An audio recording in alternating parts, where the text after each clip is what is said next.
Датата е 12 октомври 2002. Само месец по-късно България се здоби и с своя нов национален стадион Васил Левски.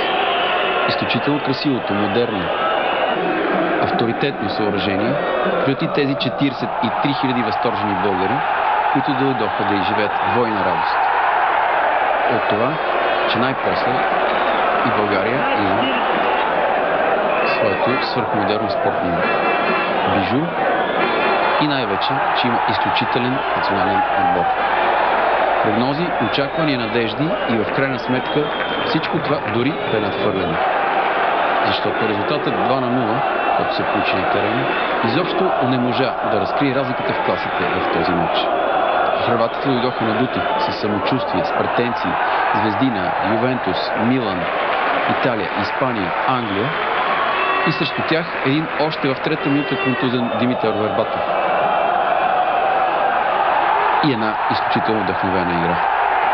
И ако в Байер Леверкузен продължава да се чудят как струващи им 4 милиона евро и получаващ още милиони и половина година в същата европейска валута, централен нападател се разписва по веднъж 2 до 3 пъти на сезон, а когато облече националната фланелка, става истински лъв. Ето я и тази 17-та минута. Именно игращи на един кръцен с подут глезен Димитър Бербатов градира великолепно топката, получи от Краси Бълъков. След това с висящ хърватин на гърба си намери в коридор Стилян Петров и за халфа на Селтик остана огромното удоволствие да разпечати Стипе Плетикоса. Хърватският вратар просто трябваше тъжно да изгледа как топката се мушва покрай левия му страничен стълб и спира в мрежата, там, откъдето вече само тъгата можеше да извади. И еуфорията на стадиона, която беше готова още много и много пъти да гледа този Плетикоса на колене.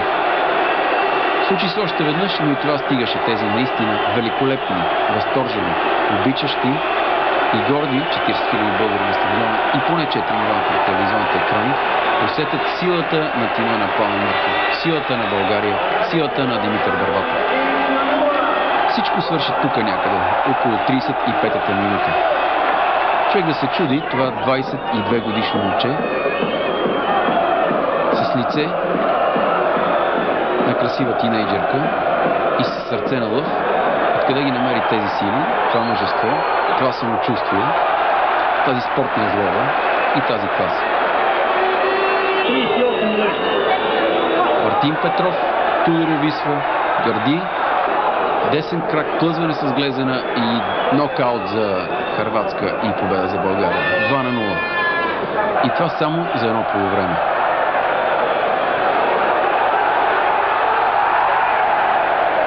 Всичките титуляри, всичките резерви, дори сменения със сълзи на очи от болка и от гордост Димитър Бербатов дадоха това, което могат.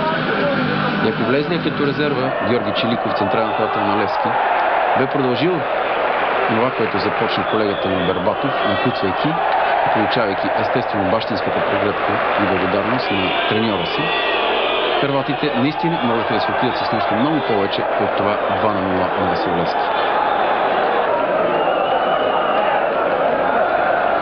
Прехвалените Шимич, Tudor, Сърна, Марич, всичките те трябваше да благодарят на вратаря си Плетикоса, който на 2, на 3 пъти не позволи на Георги Чиликов да изживее своя звезден миг, да стане супер звездата на националния отбор, да покаже,